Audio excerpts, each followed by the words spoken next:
So Luke Oswald had to sit this one out, you guys, because he just had baby number 4. But I'm sitting here with George Hedgepeth, and George is an amazing guy. I've known him for many years, and me and George haven't really been like good friends for like that amount of time, but I have really had a lot of respect for you, George. And I really think you have a lot to say and a lot of valuable knowledge. Well, I appreciate that. I think the biggest thing is just, a geographic situation. I need to get up to Traverse City more often. Yeah. So you were recently, both of us were at the Great Lakes Foragers Gathering, and we got to take a big car ride together to go get the Manuminator, and me and you were chatting it up about all kinds of subjects. But before we got on, you said that you really wanted to talk about dogs today, and I'm all ears on that. Well, that remarkable little fellow you've got, which I absolutely intend on trying to pick up another litter from that fellow next year. But so that's a is that a treeing feist? Well, here's the weirdest thing. We just Yeah. weighed him. We just weighed him last week, in fact, and he's weighing in at 32 pounds. Yeah, So so he's approaching what they would call mountain cur size. yeah, so I thought that was pretty funny. And I talked to my buddy who sold me the he's got the dad, and he told me that the mom, she's like a southern mountain feist, like Yeah. from the south. But she is a bigger size, and all of her litter mates are a bigger size. But the dad is actually like a 25-pound dog. My dad's feist that he had that he considered his once in a lifetime dog. I think he topped out at 17 pounds, and he was 17 pounds of pure dynamite. And again, like I'd mentioned, I think earlier, my dad was not a very sentimental guy. When Yeah. that dog passed, he had its portrait painted. So, I mean, that's what we're. So, we may ought to talk about our terms here for people that aren't interested in these oddball dogs and what makes them different. Yeah. Uh, and I don't know that these are going to be official Webster's dictionary definitions, but in my world, feists are dogs that are descended from working terriers. Mhm. Some of them were just generic small mixed breeds that showed up with settlers. Other dogs were brought in by wealthy men that decided to try to maybe emulate the ratting pits like they had in England, and they never quite caught on.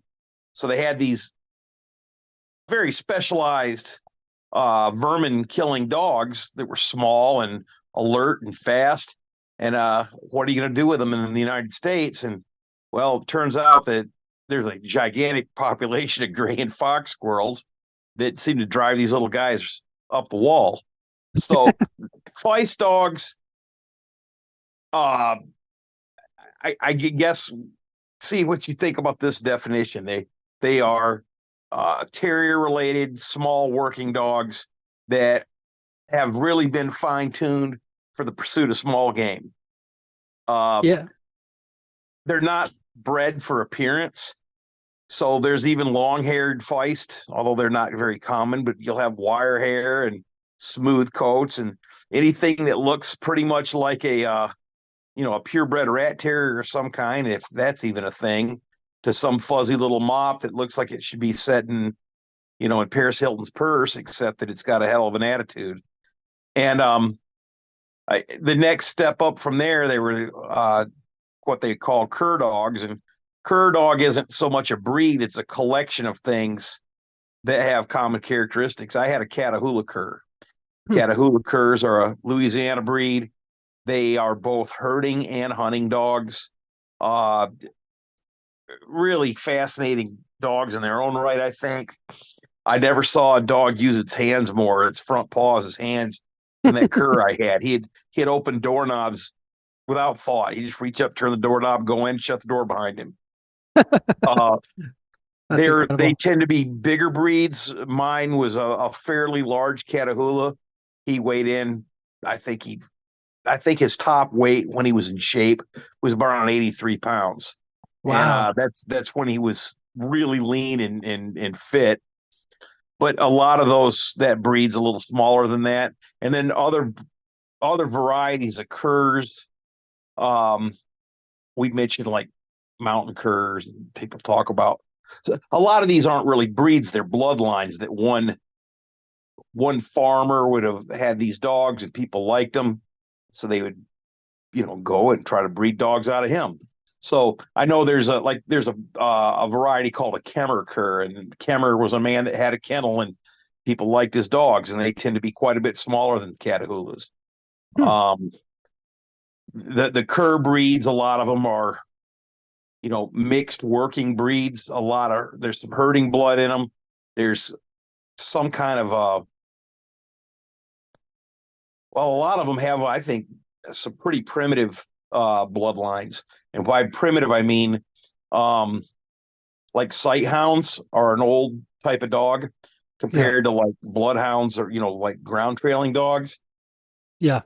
I'm getting off into the weeds pretty far here, but I guess what I want to say is there's a universe of dogs that were bred for behaviors and not appearance.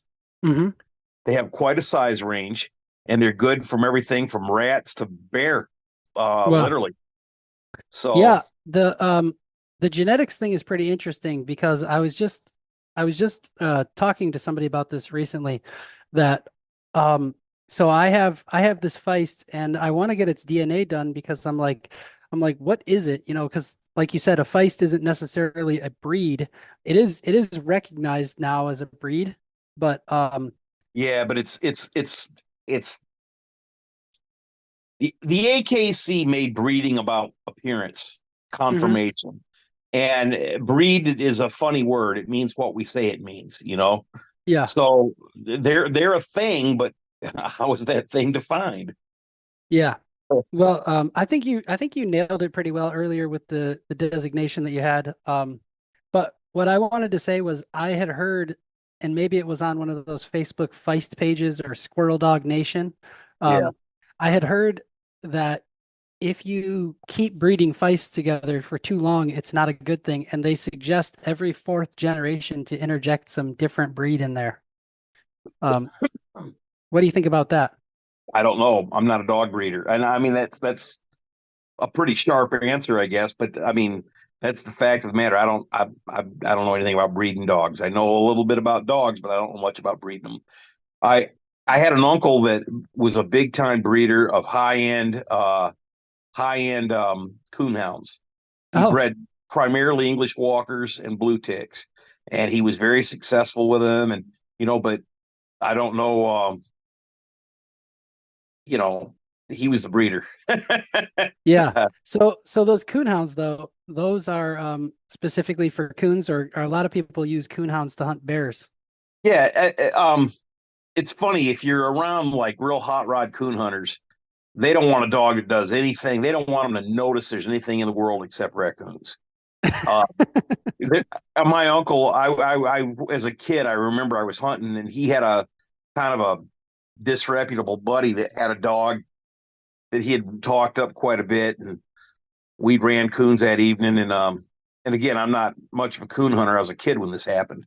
Mhm. Uh, so this guy's dog that he talked up treated a cat, and so they're ribbing him pretty hard, and he was fairly disgruntled and spit out a chaw of tobacco. Said it was pretty obvious that cat had been shacked up with a coon at some point in the near past, so it had to be that. So, but but a lot of the scent hound breeds, coon hounds and so forth, people use for all kinds of game. They also use those catahoulas for big game.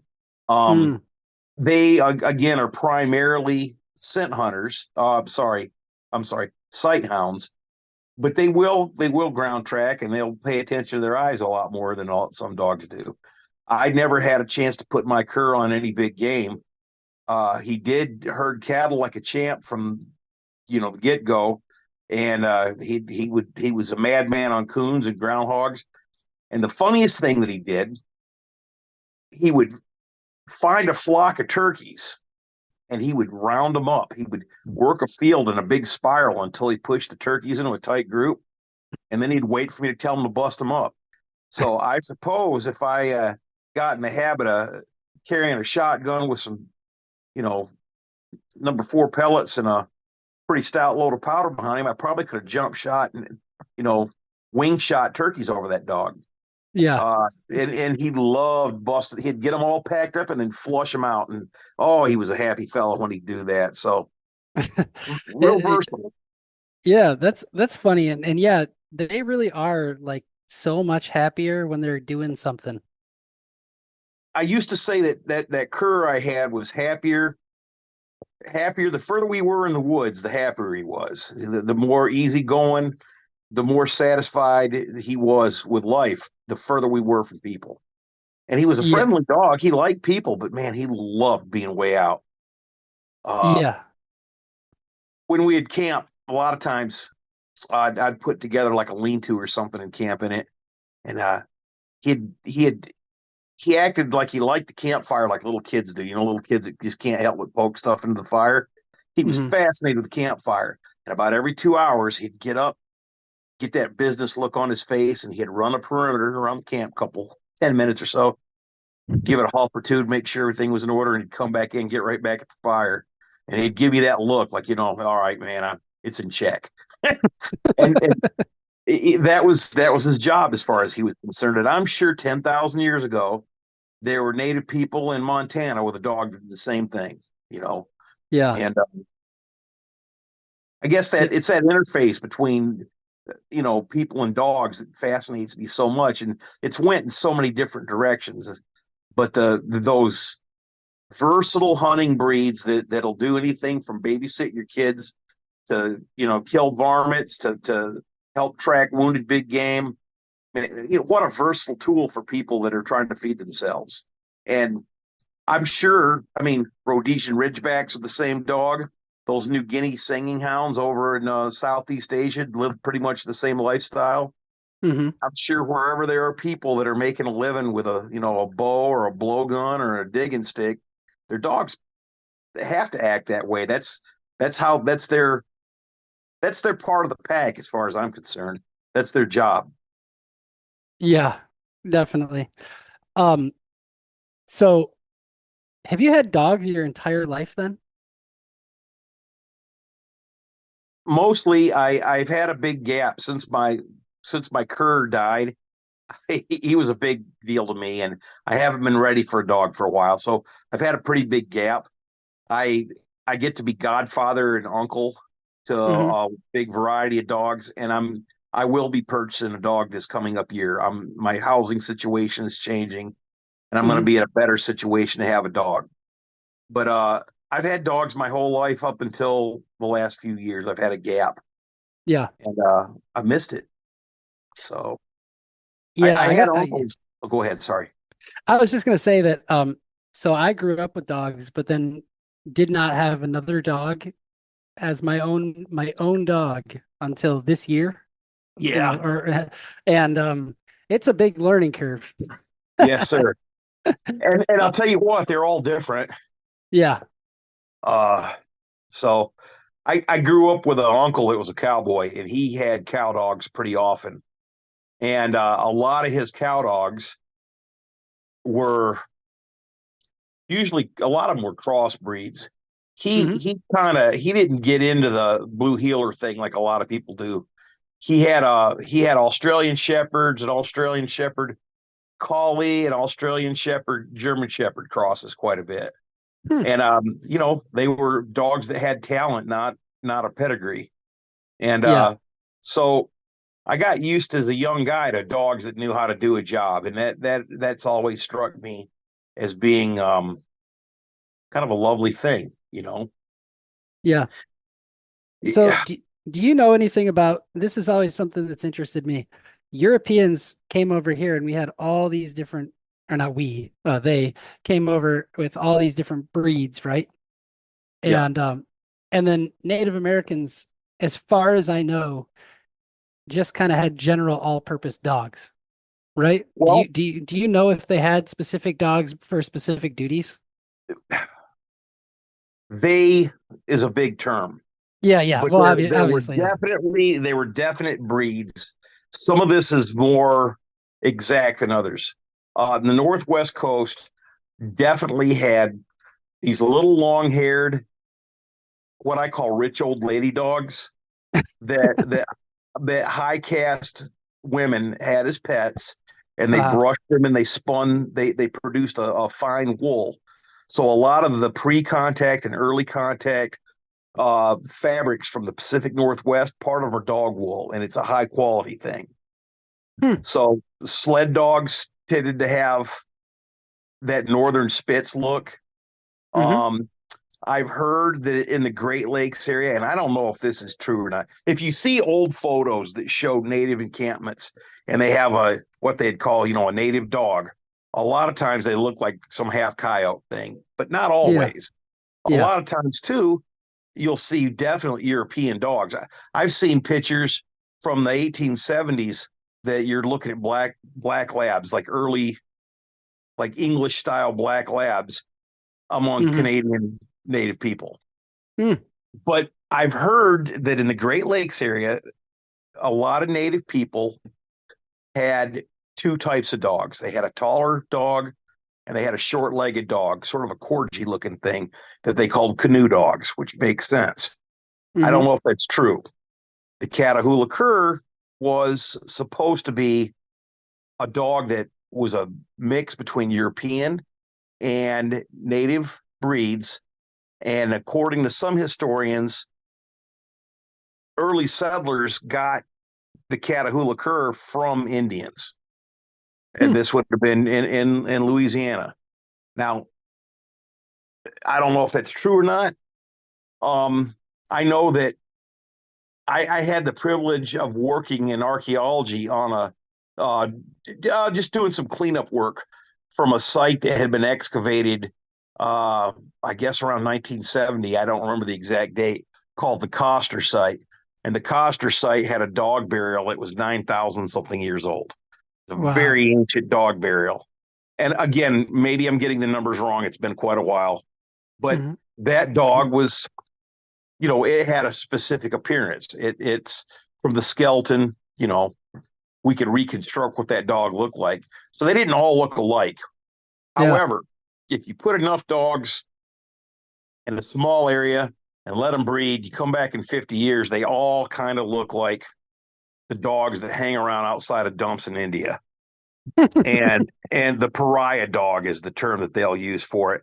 And that dog is it's not a wolf. It hasn't been a wolf for a long time.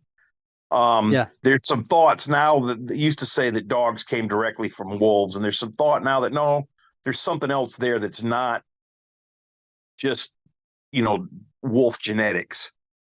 I don't know Yeah. what to say to that. It's not. I have heard that that theory was no longer valid, and that actually dogs and wolves came from a common ancestor. Yeah, yeah, and anything dealing with genetics and biology is funny because everything is very much in flux, and yet people speak on it like it's set in stone. Yeah. You know what I mean? Oh So yeah. I'm I mean, sure. like a I'm sure. species. Yeah, exactly. And what species is, as much as anything, it's a tool for people. People Hmm. have this idea that species is some reality in its own, and it's not. It's a useful conceit that humans have developed. It's a tool. Yeah. Again, there I go getting off into the weeds, but yeah, it's we get people forget that most science is it's not congealed or else it really wouldn't be science. It's got to be fluid. That's the nature of knowledge is that it changes and builds. And this thing with dogs right now, I think, especially like pre-Columbian genetics and things in North American dogs, Hmm. there's some interesting stuff going on. And one of them is that the idea of how few pre-Columbian genetics are still around. Yep. Like it's very little. Apparently, the whole idea, like, oh, Chihuahuas are a native dog species. Well, when Hmm. they did gene sequencing on Chihuahuas, apparently they're European blood, all 100%. Yeah, but So didn't they have Chihuahuas? So like, couldn't they have they had a like, little dog. They had a little yeah, dog that was a pet and a food source.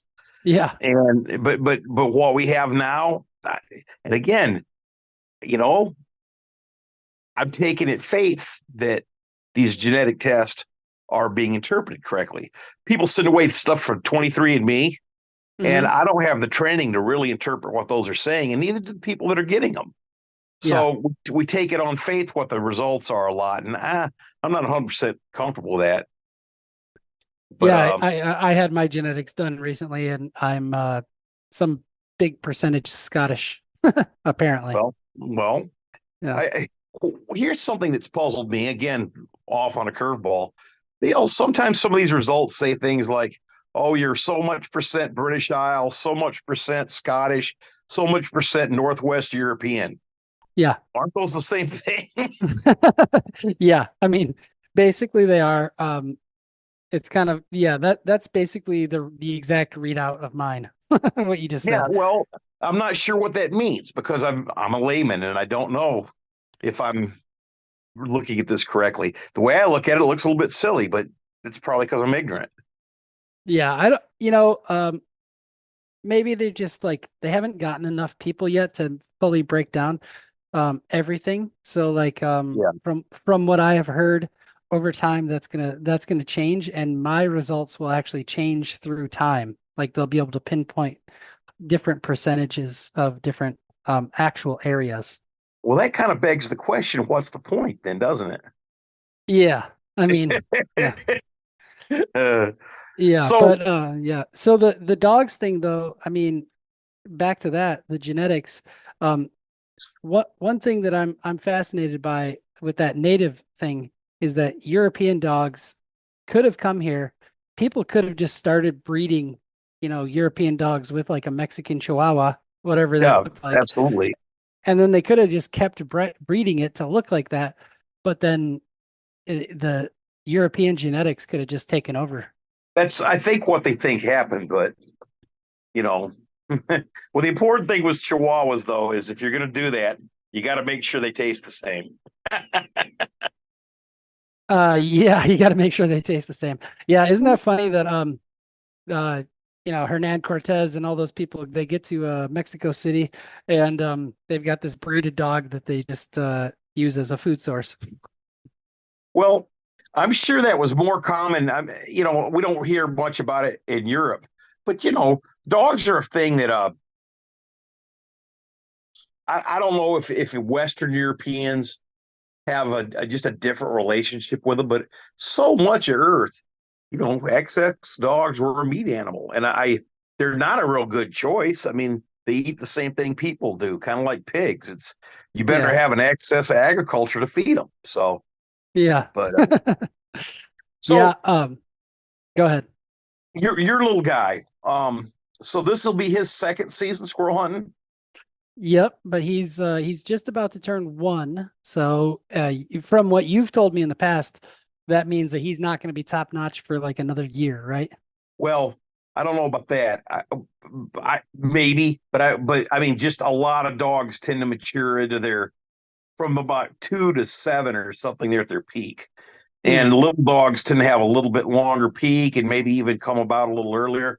I know blue heelers teams, they seem they mature really fast to me, like Hmm. developing an adult personality and losing some of the puppy like giddiness.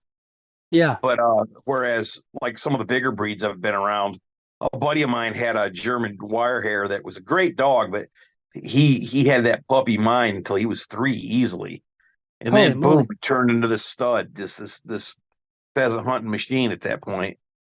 Hmm. But I think the smaller dogs, I would say, as a rule of thumb, they seem to come into their maturity a little quicker than some of the bigger ones, and it lasts longer. Uh, that's one of Boy, the I joys tell of you. the small dogs. They live longer. Yeah. I was gonna say he is definitely a hunting machine. Yeah. It's kind of crazy. Like we have so many rabbits in our neighborhood, and when I take him on walks around the block, he is just like constantly. I see him look somewhere. I'm like, "What's that?" And I look over, and it's like I mean, could be 50 yards away and there's a bunny just sitting there. I'm like, how the hell did you just see that thing? My buddy had a Jack Russell who seemed to have the right, like he was the ancestral Jack Russell, right? He wasn't overbred. My buddy said, I have a friend that was a falconer, and he said that Jack Russell reminded him of a red-tailed hawk when it did a dog. He was so focused in on his prey drive, and we, yeah, we did a lot of mischief with him. There's a lot of woodchuck families that have terrible tails because of that dog. You know, whatever happened to their uncle that disappeared, you know? But Yeah. it, it, That's something I would love to bring my dog down to southern Michigan to hunt woodchucks.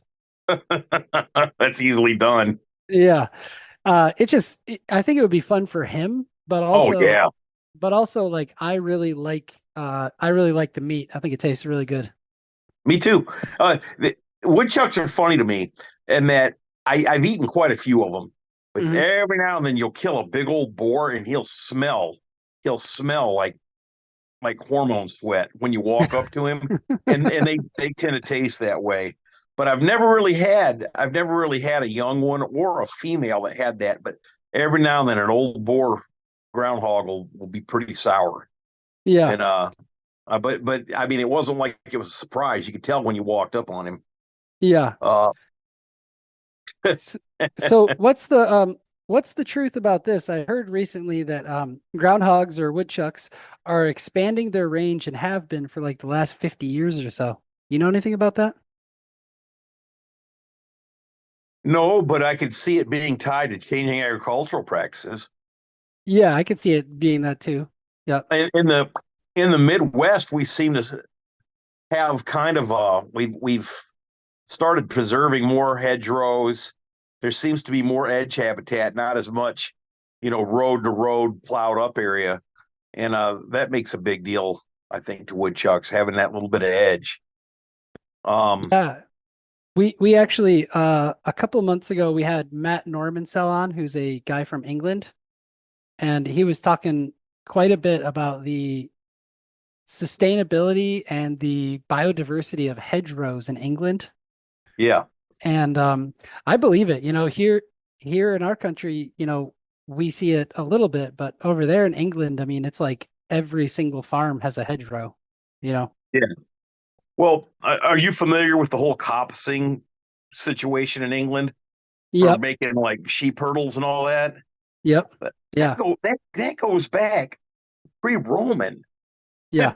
So they've got a lot of experience managing these hedges for the production of timber of a very specific size.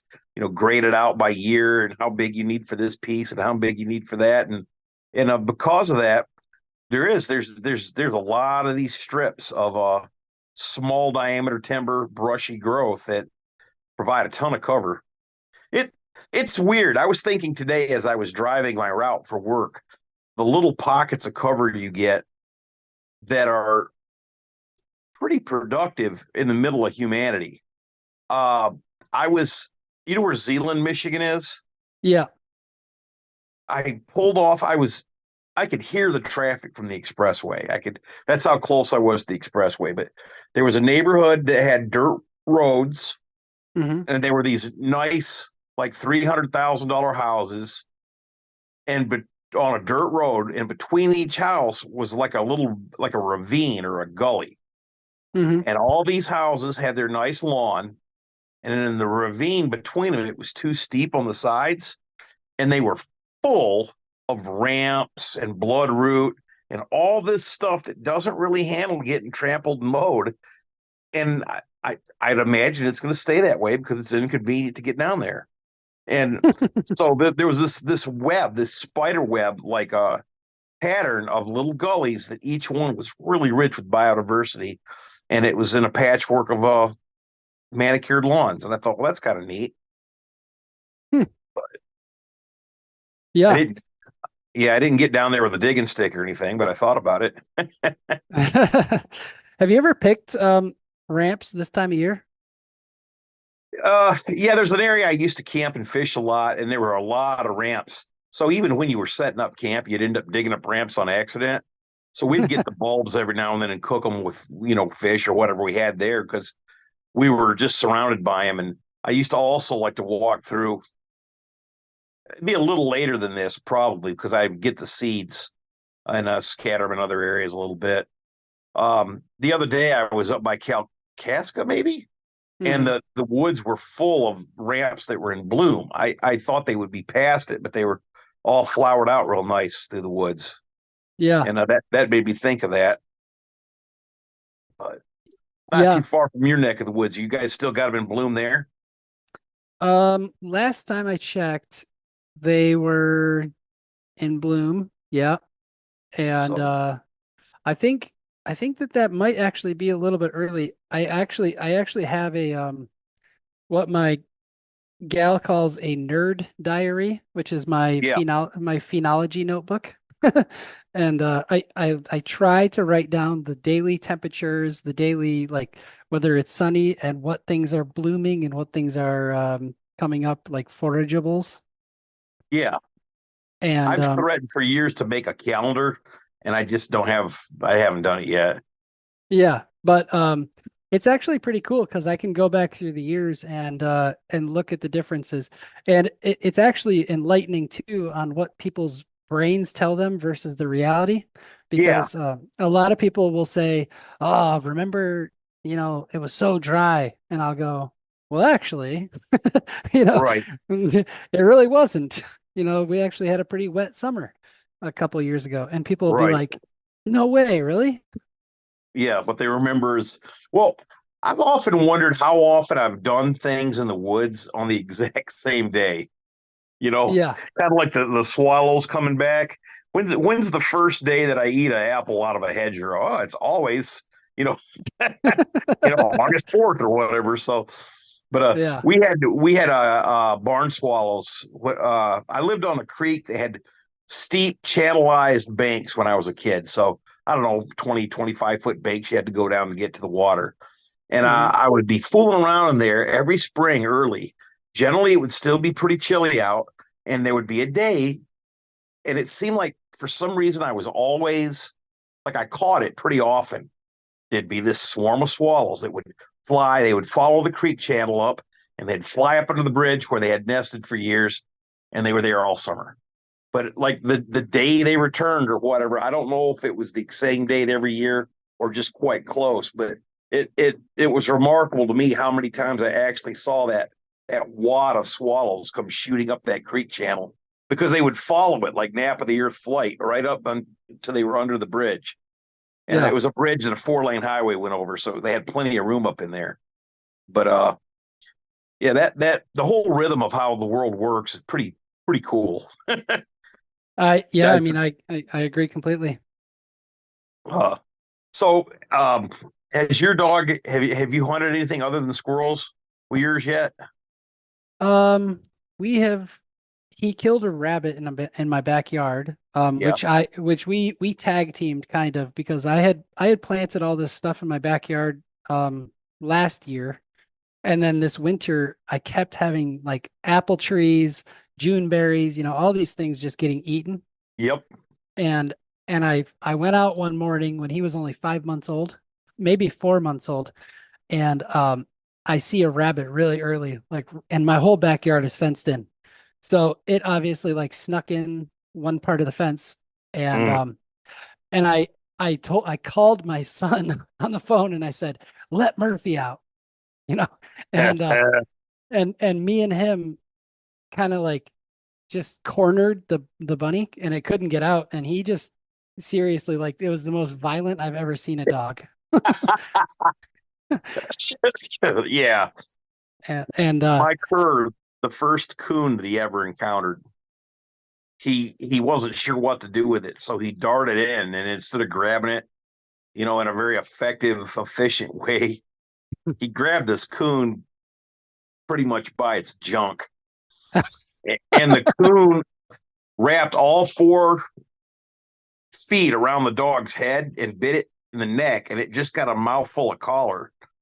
It mhm, did kind of scratch the side of his head up a little bit, but he finally figured it out and put that coon down. But after that one, every time he ran into a coon, his timing he would just kind of dart back and forth with his head, like almost like a snake, and then poof, Hmm. grab it by the head and snap its neck. So that first one he killed was this big mess, and after that, man, he became very efficient at putting a coon down. Once they were dead, he did terrible things to him if I let him. He but that after that, his the way he could snap a coon or a groundhog pretty quick. But Yeah. yeah, Um, you got to bring him down. We'll put him out. I've got a farm down near Fowlerville, Michigan. We'll let him run some squirrels and groundhogs and gosh knows what else. yeah. Oh, I would totally be down. Um, that so I think I already told you this last time, but the other listeners haven't heard this. So I had read online that a way to get your dog like really interested in squirrel hunting is to get a squirrel and actually have them bite the dog. And Yeah, that'll yeah, do it. and and so we were hunting this year and or last season, and I shot a squirrel and it didn't quite die yet. And then Murphy rushed up to go get it when it fell out of the tree, and the squirrel bit him, and I heard him yelp, but then I saw him just like turn into like this ultimate savage all in like one moment, and he just totally like killed it. But then like you said, if I had let him, he probably would have sat there and ripped that thing to shreds. Yeah, they take it personal. Yeah, he got pretty angry, and then every squirrel after that, it's like he just rushes up to it and immediately just grabs it and just just shakes it. He's not getting bit again. So the dog Pedro, my dog or my dad's Feist, Yeah. got rattlesnake bit, Hmm. and he was pretty young. He might have only been about 6 months old. He got bit by a rattlesnake. Poor dog's head swelled up, looked like a Nerf ball, like a Nerf football Yeah. on a little tiny dog. Well, took him to the vet. Really, the only thing they did is give him an antibiotic for the puncture wound, because what else are they going to do? Hmm. Well, he was sick for a couple days and he came out of it. He was fine. Well, after that, he wouldn't kill snakes because apparently he figured out getting bit by one wasn't a good thing. But Hmm. any snake he found, he would go get my dad and bring my dad to it. He would they had a pecan orchard. He'd find rat snakes way up in the trees and like, there he is, get him. But yeah, he any snake he came across, he'd run get my dad, bring my dad to him. Um, yeah, he was a fascinating dog. He looked like a 17-pound Doberman Pinscher, but more like almost more like a little like a tiny little pit bull build. He was not as leggy as a Doberman and a little burlier. He was still pretty quick, but he a little stockier than you know that might suggest. But he had like the black and tan like a Doberman. Uh, I guess the Manchester Terrier is pretty close, but he had a more heavy duty build than most little Manchester Terriers. So I'd imagine whatever the Manchester came from was probably in his bloodline when some guy at 1810 decided to have a rat pit in Mississippi and didn't take off. So, you know, somebody else got the dog and started breeding off of them. But you'll see these black and tan fights pretty common. Yeah. You ever heard of a Patterdale Terrier? No, I have not. What is So that? they're a modern breed, kind of a designer dog. These fellows in England, and it might have just been one guy that really did the heavy lifting, but they developed this terrier breed to be the ultimate ratting terrier. And if you ever watch ratting videos on YouTube, Hmm. often they'll be Patterdale Terriers. They tend to be coffee colored. They have little small eyes in the way that like some pit bulls have small eyes, but they're about Jack Russell size. Uh, a lot of them are a lot of them are a short wire coat, not as shaggy as say like a little schnauzer, but not a sleek coat, but like a wire coat that doesn't hold dirt. The, Mm. the guy had a wish list of features he wanted to see on a rat dog, and he made it. And they're pretty cool dogs. So if you get a chance, you want to play around on YouTube, look up Patterdale Terriers. Um, Yeah. I don't know how they are on squirrels. I'd imagine they're fine. They certainly are absolute beast on rats. And oh my God, I guess they'll pull badgers with them. They're rough and tumble little guys, and they're small little dogs. Yeah. Really, they're cool little guys. They really are. I don't know what their personality's like as far as living with a family, but man, they're neat. They're neat little dogs. And I don't. There's a few of them in the States, but not many. And another breed you might want to look at, just to kind of get an idea of where these versatile, you know, multi-role hunting dogs that are.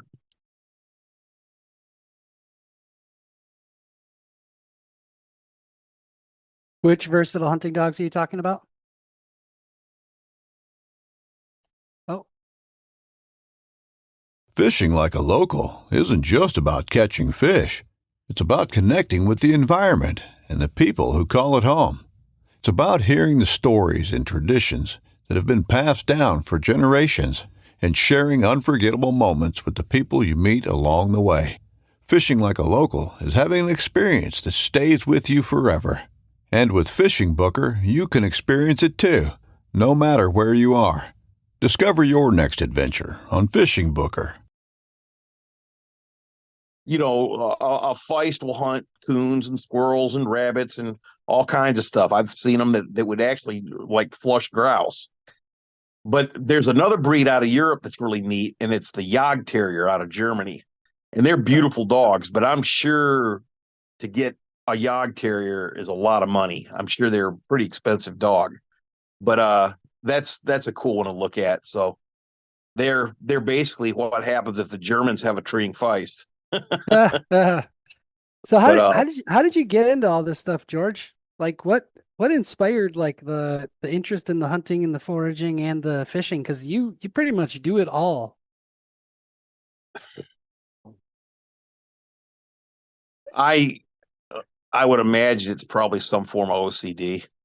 I don't know, man. I come from my background growing up as a kid. My dad wasn't much of an outdoorsman, not really. But I had several uncles that were very big into different aspects of it. Um, you know, I guess our biggest commonality before we started chatting about squirrel hunting and such was the plant stuff. Well, one of the first plants that I learned to harvest. Are you familiar with yellow root? You mean golden seal or yellow? Is that Nope, another one. Not oh, golden seal. It's xanthozylum something, but there's a plant that's the common name is yellow root, hmm, and it's berberine containing, like, you know, okay. Yeah. it's the same kind of thing. But I had a cousin show me that it likes to grow like on little sandbars, on little mountain springs and things like that. So you dig it up, it's got this bright yellow root.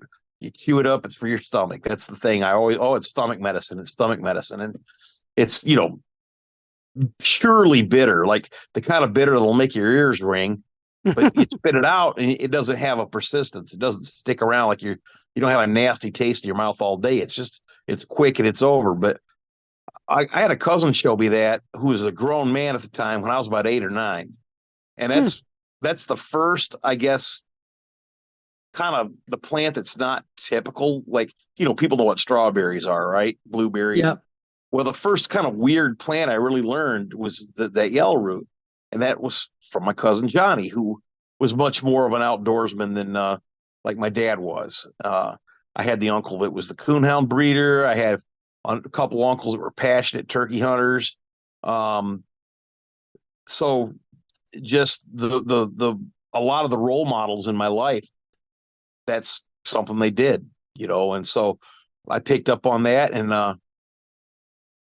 it and I hope this isn't stepping on your toes, making an assumption here, but I'm going to guess at some level you were kind of a weird kid like I was. You had interest, Yeah. that not everybody had, right? Um, yeah, kind of. But what's funny about that is I was into weird plants as a kid. Yeah. Then I sort of had like a long expanse of time where I just kind of left it, and then I Yeah. came back to it when I was about 23. High school was much less involved than earlier and later, because I discovered these weird things called girls, Oh and yeah. that screwed up quite a bit of my getting out in the woods. But Yeah. but oh, I don't know. I just My grandma gave me the complete set of Foxfire books when I was about 11 or 12, Hmm. and it just turned me loose on them. And coming from a hillbilly background, she thought those books were cool because a lot of the stuff those people were talking about was how she grew up. She was born, I guess, in 1920. My grandma, I think, was born. Hmm. And if you're born in 1920, that means that you're a kid through a teenager in the Depression in the rural South. You better believe things like flour sacks that provided, dress patterns on them where you had something to wear, and Yeah. and sealing up pork and crocks sealed by lard because you didn't have refrigeration. I mean, that's how she grew up. And I feel blessed that I had the occasion to do things like sit in her lap and churn butter and Yeah. and uh, take baths in a wash tub behind a wood burning stove. And the same grandmother, before she passed away, I remember her watching country music television and having a microwave. You know what I mean? It was this transition that went from rural uh, subsistence agriculture America to post-industrial information age America, all fell under her lifespan. And Wow. I don't know, for some reason as a kid that fascinated me, and I wanted to see both ends of the picture. Yeah. My grandpa just died last summer and he was 94. Oh man. And he grew up in different setting. He grew up in Chicago, Yeah. but Depression Chicago. And so I got to hear all kinds of really cool stories about back then. And it's just interesting to get that information from people a long time ago. I'm sure it would bore the snot out of some people, but me, But it never did me, you yeah. know. Yeah. Uh, So I guess back to your original point. Yeah, I definitely was a little different, a little weird, but you know, I I got along in high school pretty well with most everybody, oh but I yeah, me didn't. too. But Yeah. weird's probably too pejorative. I just had interests that were different than like I didn't give a shit about watching TV that much. Hmm. There was always something else out there that I found more interesting.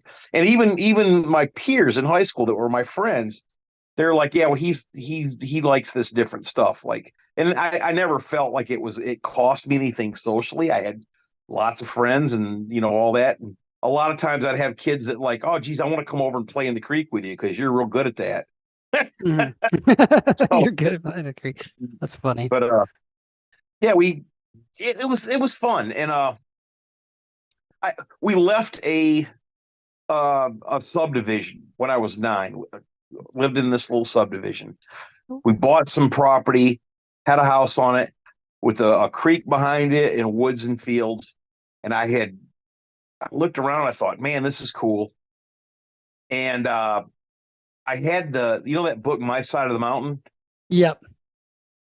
I got or started reading that book, and I read it multiple times, especially between like through fifth and sixth grade.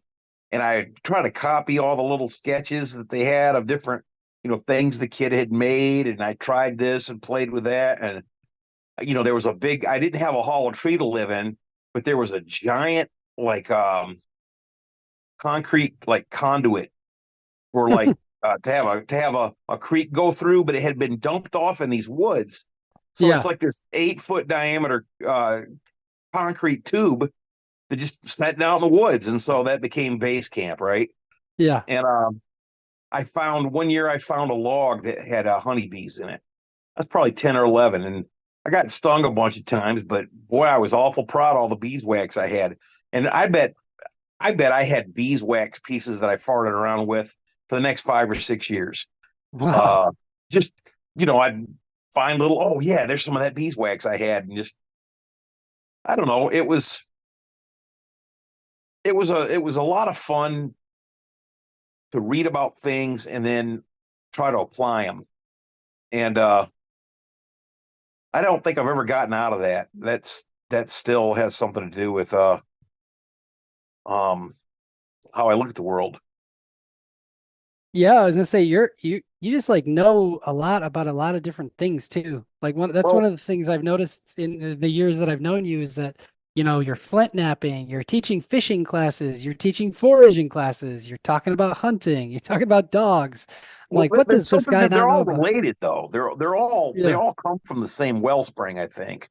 yeah, Um, and I probably would be better off if I focused more. But but I'm a generalist. I'm not a specific person. I think my plant skills as a forager are pretty okay. Where where I fall apart, like some of my weaknesses, is man, I very rarely key anything out. yeah, I, I'm just a dummy. I look at it and I look in the book, go, okay, that's it, and I compare and okay, it is.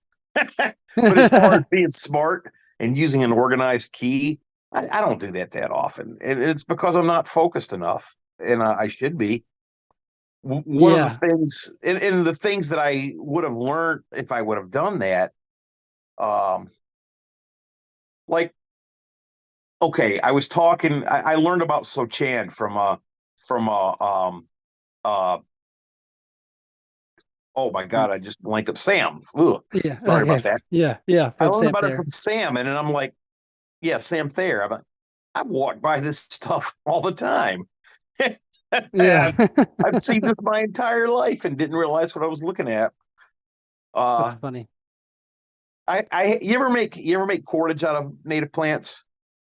Yeah, I've made cordage out of nettle, I've made cordage out of basswood. I've done let's see, milkweed. That was fun. That's very The, soft. yeah, the guy that taught me how to do cordage, I don't think he knew one Latin name. Yeah, Well, he didn't even know a lot of common names, but he had all these different plant cordages that he made, lots of different stuff, including stuff that's not really in the literature very often. You know what I yeah. mean? For example, the big sweet clover. Yep. You know, it's a decent cordage plant. Nobody Okay. uses it. It's not. The fibers tend to be fairly short. You have a lot of splices, but they're pretty strong, and it's a pretty damn good cordage plant. You ever heard anybody else using it? No. No, I The, haven't. the reason the reason I know about it is because my buddy Larry, instead of learning out of a book, he just walked through fields and he snapped plants and looked for which ones had fibers in them. And when he found them, he tried them. So he ended up with this huge library of stuff that he didn't have any names for, but he knew what it was. So Yeah. there's a gap in his knowledge, but there's also a really vital way to learn. Why he just said to hell with it and went and got his hands dirty and Yeah. knew a ton. Yeah, so that brings us to a good point of education can be like a jail cell, in my opinion. You ever notice how like sometimes people are like so unwilling to step out of the yeah, just like I guess their jail cell. It's like they learn these things and they just like don't want to ever step out and learn anything that they'd never have heard of before. And I actually think I love Sam Thayer. I love him. He's a friend of mine as he's a friend of yours too. But his influence on the foraging community has become this thing where everything is like if Sam says it, then everybody does it, right? You know what I'm talking about? That's what happens when you do something of that high quality. But I do get it. I absolutely get it. I think Sam would get that, honestly. It's like, No, Jesus yeah. Christ, go out and get your hands dirty and do something. Teach me something for a change. Yeah. So, Yeah. uh, So yeah, but what I meant was like in the foraging world, it's like there's not a lot of experimentation happening with other plants that Sam doesn't talk about. You know what I'm right, saying? right. So Yeah. so One of the keys, and I know Sam, besides going out and doing things in the field, he's got a lot of research behind him, but there's a ton of interesting things that you can find looking through ethnobotanical records. And there's a yeah. bunch of good ethnobotanies out there. Yeah. I've got one somewhere that a friend of mine's grandparents are actually some of the referenced people. It's Iroquois ethnobotany, Hmm. and he's a Mohawk guy from Akwesasne or Hogansburg, which is this island right in the middle of the St. Lawrence Seaway. And Yeah. it's they take their sovereignty real serious. So, you know, it's right there in the middle of the US and Canada, and it's its own little world. But so his Hmm. people, like, his great uncles were some of the people that were doing the high iron stuff in Manhattan. Okay. Oh, They wow. talk so so but this Mohawk ethnobotany, it's different than we get here in the Great Lakes area because we get all this stuff that's from an Anishinaabeg background, right? Yeah. So we get like Chippewa, Ottawa, Potawatomi stuff. Iroquois have they saw some things differently and they did some things differently. You ever hear about this is one I learned from them.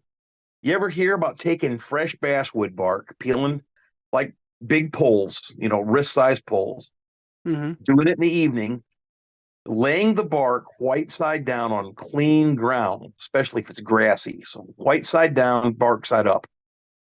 The next Hmm. morning, you flip it over and you could take like a mussel shell and scrape and get this clear gel that sweats out of the basswood. It's that mucilage that comes Hmm. out. You could scrape it up into like spoonfuls, and they used it like a combination of baby food and Pedialyte for invalids. Wow. Isn't that kind of cool? Yeah. It's super digestible, easy sugars. It's for people that are on death's door or babies that aren't thriving and they need. So, but that's a very specific, fascinating thing. And it's not that people didn't realize that these sugars were in basswood, but what an elegant way to extract it that's useful and takes really no real work. Yeah. So that's something I got from looking at an ethnobotany that's out of our area a little bit. And I think sometimes that's helpful too, to just keep in mind that, like you say, an education is a prison. There's a there's an old saying, I think it's Russian, that nomenclature is the most subtle of traps. If you have the name, then that's how you see it. You don't see it any other way than that name. And Yeah. that's a hard thing to fight. And I had a mentor. I'm sorry, I'm babbling, but No this big deal, man. this the idea of the brain activity behind these ancestral behaviors that we all are inheritors of, right? Foraging and so forth. The way your mind works doing this is not the way your mind works doing most things in modern society. And I had a mentor named Andre Francois Bourbeau. He is a professor of outdoor skills and survival at the University of Quebec. He's now a professor emeritus. He's retired, semi-retired, or whatever. But he's a brilliant man, and he hammered into me in these conversations about adaptability of your brain. You cannot look at things from one perspective and expect to get a multitude of results. You have to think, you have to push that envelope. So we talked about exercises. When I was teaching survival to high school kids, I would do things like give them a list of things and say, okay, you woke up bare naked on a cold, rainy night in the middle of a major city. You don't know where you are. It's late, like sometimes between midnight and dawn. You're getting hypothermia and you have a big newspaper, a big heavy Sunday newspaper. Give me 10 ways that newspaper can help you out. And so I'd have kids say, well, okay, I'll cover up out of the rain with it. Well, that's level one stuff, right? And Yeah. then level two stuff is like, well, I'll look at the newspaper and see what city I'm in. And, oh, okay, well, okay, now you know. I don't know what good it's going to do you, but now you know. And then I'd have people say things like, well, I'm going to take the newspaper, walk up to a plate glass window in a store, put it over the plate glass, punch it, break into the store, and get out of the rain. Or I'm going to roll the newspaper up real tightly and use it as a bludgeon and mug a guy. or I'm going to make a goofy paper hat and dance around naked outside of a bar or a restaurant till they call the police. They'll have a place warm to sleep then. So this was high school kids throwing things out that I'm like, there you go. You're looking at this in a way beyond, oh, I'll stick my head under it and be dry for the 35 seconds till it gets soaked through. And, Yeah. and none of those are actual things that, I mean, it's a brain exercise, but the adaptability that I learned to focus on from Andre has helped me a lot, I think. Yeah, that sort of thing too is comes in a lot for me in the foraging world because Yeah. like I've noticed that I have a tendency, I try not to do this, but I have a tendency to assume I won't see certain plants in certain areas. Like Yeah. and and then that just knocks out like all this thing that I could be paying attention for. And so I try a lot to pay attention to areas of woods that maybe are just going to be like the same old, basswood, ash, beech, maple, whatever. But then occasionally, I come across something like, oh, wow, like somebody planted an American chestnut here. And I never would have noticed that had I not like looked, you know? Yeah. Yeah. Yeah. And it's that keeping your refreshing your mind, so to speak. Like they say, you got to refresh your computer screen, right? Oh, let's Yeah. refresh this thing. And then the trick is to not automatically fall into it's the exact same thing I looked at before. What do you see new here? Yeah. Um, I think that sometimes if you go into a brand new environment that you're not familiar with, and I don't mean just an area, I mean an environment that's different than what you're used to. I Yeah. think sometimes that rush of information you get, that heady feeling of holy Hmm. shit, look at all this stuff. I know what some of this is, and I don't know others, and how fascinating. It's hard to keep that feeling, and that's why I like to do things like hit the same piece of property every 2 weeks and take a look at it and try to see how is it different than it was 2 weeks ago. And even through the winter, I don't know if there's that much difference between January 1st and January 15th, but there's Hmm. probably something different. And there's definitely something different between January 30th and January 1st. So Yeah. that that that's that's a great pattern recognition thing too, to just what is it that you haven't engaged with here before? Huh. Yeah. Yeah. Do You you ever do think that anything that, with kids? Oh, go ahead. oh, did you say, do you ever do anything with kids? You ever do anything with kids where you like mark off like a square meter and tell them like see how many different life forms there are in there? You ever see that? No, I have never done that. That's cool. What is you have I taken it? Yeah, with kids, you just like mark off like a grid and say, okay, this is yours. I want a count of an honest count of everything you see here that's different, that's Hmm. alive, every living thing that's different. So if you see, 40 of these, well, that's one thing. And the kids think, oh, okay, they figure, well, I'll use one side of a piece of paper. Oh, I need another piece of paper. I use both sides. And that focus is kind of fun. And you can even do it. I don't know. You can do it in a smaller form and it goes quicker, but about a meter square will tie up a group of kids for an hour or two anyway. Wow. So 1 square meter, huh? yeah, if you've got a nice diverse area and they get down into it and start looking, like let's say you've got a meter and it's got like a patch of sphagnum moss in it, and then maybe a little bit of compressed dirt, and then maybe you've got like the corner where there's a little buttress from a root off of a big tree. You start seeing all kinds of little things, and if you give them a hand lens, it helps too. But Oh yeah. think of how many little things pop up through the moss. Little Yeah. bunch berries and this and that, and it does. There's a lot, and if they start tearing things up, they lift the moss. How many annelids do you see here? Oh, look, a tiny little snail and centipedes, and it's what are these little things that are hopping? It's uh, the whole world opens up, and every now and then you'll get a kid that gets kind of hooked on that. They do it a lot more often, and I think that's good for you too, just to be able to appreciate the scale of where life is. Yeah, Um, that's very cool. But don't you think the kids are kind of moving away from that sort of thing nowadays? Like a little bit? Well, I used to do a delivery job in a upwardly mobile suburban area. Had a lot of nice houses on tiny lots, and there were a lot of young families with little kids. And it was fairly rare for the community playground to have anybody in it. And that used to make me pretty sad. And I think Steve Ranella has a new book out. You know who I'm talking about? Yep. I think he's got a book out about outdoor activities and kids that I want to pick up. But there's several people that have wrote these kind of books. And when I was teaching high school, I had this outdoor skills class that I managed to finagle my way and then let me teach. And I think there's a hunger for it, even if, even with the kids that are, tied up playing Minecraft, a good Yeah. number of them kind of want to see what the other end of it looks like too. So we always had we were able to use enrollment in that class as a carrot. So like, hey, if you don't get your grades up, I can't put you in here. And all right, I'll get them done. And so I think there's a hunger in kids to do this sort of stuff that's masked by our electronic age to some degree, but I don't think it's really gone.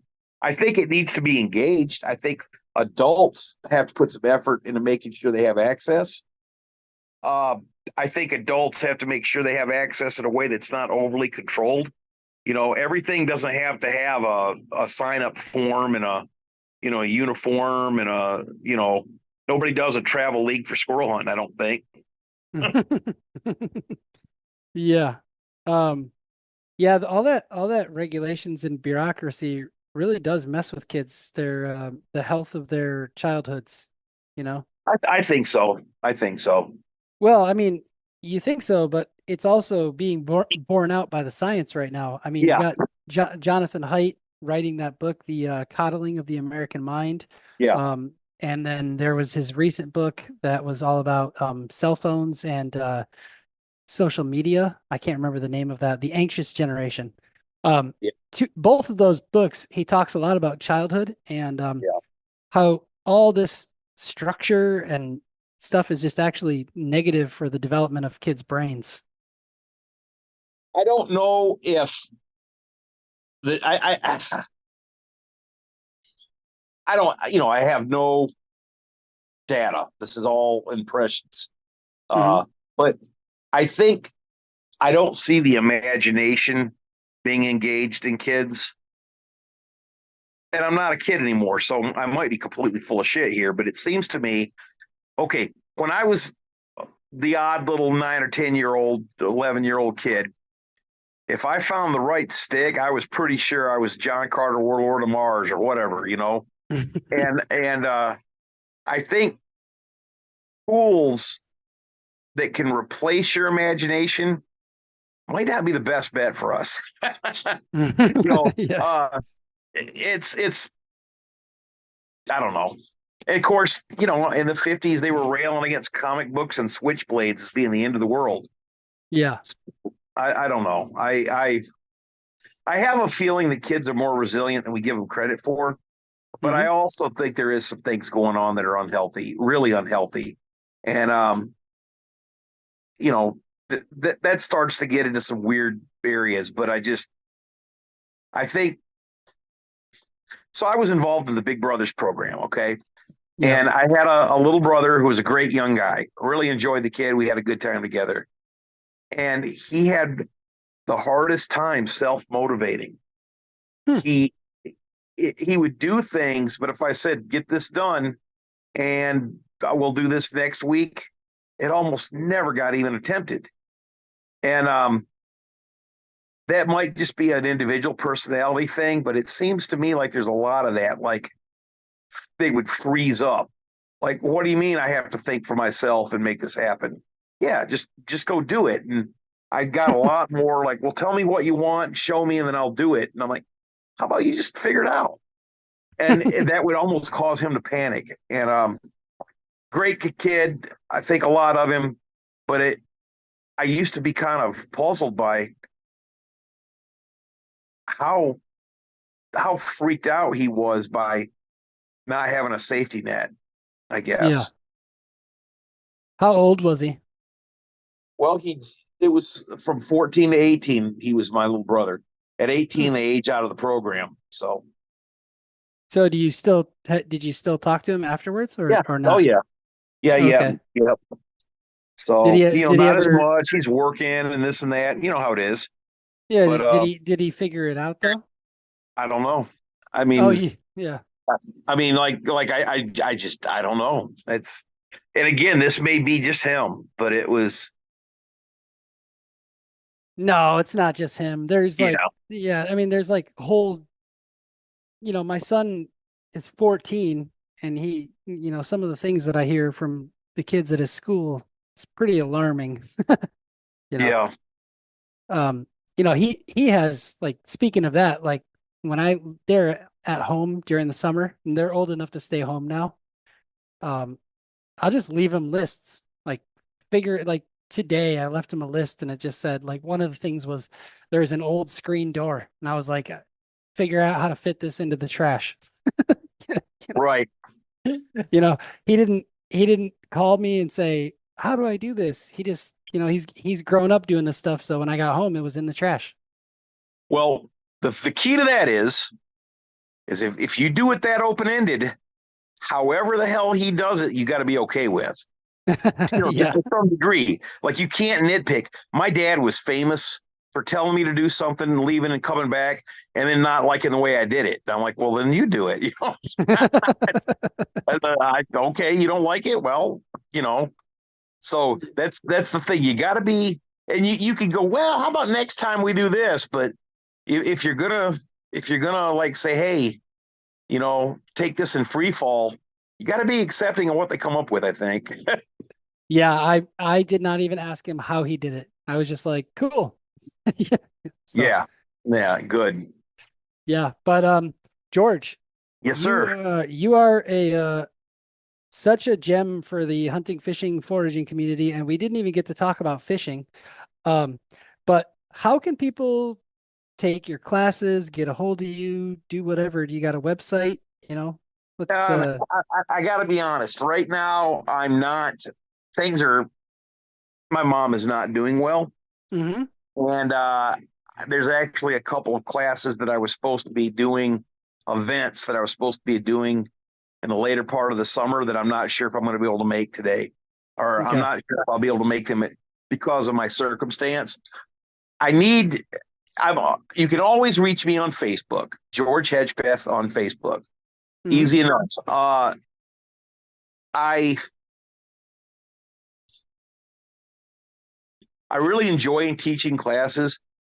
I am so pressed for time that I'm Yeah. having a hard time doing them this year, and that's hopefully going to change. My job situation is in flux. It's changing for the better, but like I'm working 110 hours a paycheck now pretty regularly. It doesn't leave a lot of time. I was just thinking today, I've gotten out, like, I don't think I've eaten more than about 3 blackberries this year. Huh. And they're Wow. popping like mad right down here. So I'm not in a place that I want to be with classes. Yeah. If they work the way they should work, I think I'm going to relaunch a web page next year. And I love to do classes. I've been depending on doing other people's events and letting them do all the hard work and me just show up, eat their food, teach a class, and go home. That's been kind of nice, but I do miss doing my own classes, and I do miss. I had a little facility for a year. I had a place up by Claire that I did classes at, and that kind of went sideways. The real estate end of things got a little messed up, but that was a really fun year. But that's really all I had time for that summer was that facility, Hmm. and I don't know. I think I decided a long time ago that the best way I could figure out to ruin this stuff for me was to try to make my living at it. Yeah. So, but Yeah. if people are interested, and I put stuff out on Facebook, hey, we're doing a class this area, in 8 weeks. If you're interested, get in touch. And so, just George Hedgepeth on Facebook's the best way to go. And I'll pop up in the different foraging groups every now and then. I don't really post as much as I probably should, Yeah. Part of it is because I got a big mouth, and every now and then I have this habit that I'm working on where I try not to correct everybody that I think's a dummy. That's hard. Yeah. Yeah. And we'll leave it at that. And I'm not trying to be mean to people that don't know, like, are asking questions. That's not what I mean. Every now and then, just somebody will put something that's so outrageous. I'm like, shut up, George. You're not going to do any good. No, I feel you, man. On a daily basis, I see posts on Facebook or Instagram, and I click the comment button, and then I go, just don't do it. Why did I do this? Yeah, just don't bother. I did actually the other day. I couldn't hold back. I commented on, there's a lady that works for Rachel at the Great Lakes Foragers Gathering, Yeah. Denise, real sweet lady, but she made a post about how like people are hunting the wolves and in the Yellowstone, and what a tragedy and all this stuff, and how they got delisted because of the GOP. And I was like, they didn't get delisted because of the GOP. They got delisted because they're no longer an endangered species. Yeah, I know. I'm let's see if we can just be psychic for a minute. Okay, did you get that? Yeah. Yeah. I don't know. I just there's a knee jerk, and I mean it comes from every direction, but two things that get me are the people that feel like they have to have an opinion on stuff they don't have any idea about. And the Yeah. other thing is the amount of people that will be just nasty because they don't have any repercussions. Like the first time they think they can be shitty to somebody Yeah. and not look like a bad guy, it's vicious what comes out of people. I guess I understand how, people got stoned to death by mobs. And it blows my mind how just unkind people are that think of themselves as kind people. But the first opportunity they have to be mean, if they can look like a good guy and have to take responsibility for it, it will be. Yeah. And, boy, that's a Yeah. whole different subject, isn't it? Oh yeah, definitely is. But no, I feel you. Either way though, I do have to wrap this up. Yes, So sir. I really had a great time talking to you, man. And if you're up for it, we'd love to have you back on in the future when Luke is available. Yeah, what are we doing on fishing?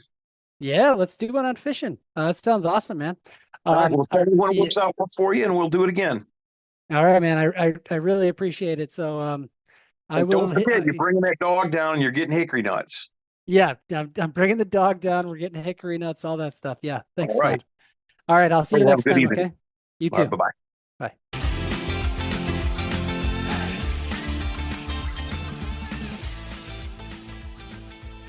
And once again, thank you so much for listening to the Publicly Challenged podcast. I hope you enjoyed the show, and if you did, please subscribe on whatever platform it is you're listening to. Also, if you could leave a review, that would help us out. And you can check us out on Instagram or at publiclychallenged.com. And once again, thank you so much for listening to the show.